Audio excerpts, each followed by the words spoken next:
আজ সারদা দেবীর জন্মতিথি ১৭২তম জন্মতিথি উপলক্ষে বেলুর মঠে নানান অনুষ্ঠানের আয়োজন হয়েছে। অগণিত ভক্ত দর্শনার্থীদের ভিড় এই মুহূর্তে বেলুর মঠে মঙ্গল আরতির মাধ্যমে অনুষ্ঠানের সূচনা হয়।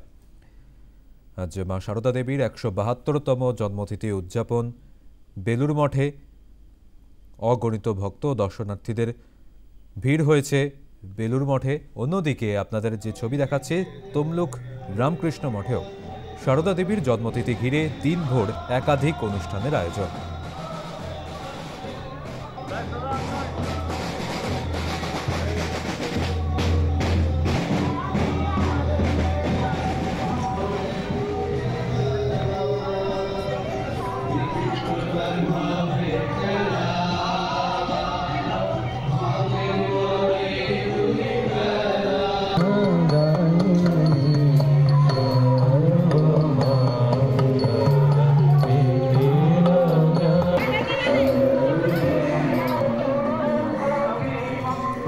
কথা বলবো, আমাদের সঙ্গে রয়েছেন প্রতিনিধি শান্তনু করণ। শান্তনু, আজ বেলুর মঠে মা সারদা দেবীর জন্মতিথি উপলক্ষে আজ নানান অনুষ্ঠানের আয়োজন করা হয়েছে। কি কি অনুষ্ঠানের আয়োজন করা হয়েছে?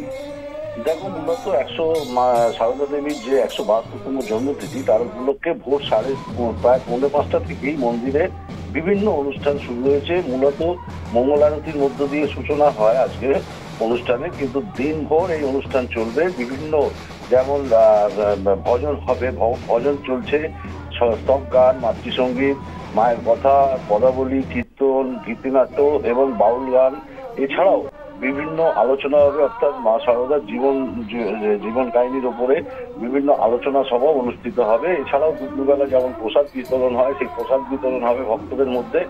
তারপরে সন্ধ্যা আরতি এবং ভজনের মধ্য দিয়ে আজকের অনুষ্ঠানের সমাপ্তি ঘটবে। তবে এই অনুষ্ঠানকে কেন্দ্র করে প্রত্যেক বছরের মতোই বিভিন্ন ভক্ত দর্শকরা বিভিন্ন জায়গা থেকে বেলুর মঠে ভিড় জমিয়েছেন এবং তারা যথেষ্টই আপ্লুত এবং এই অনুষ্ঠান উপভোগ করার জন্য তারা উপস্থিত রয়েছেন। সমুচিত। একেবারে ধন্যবাদ শান্তনু।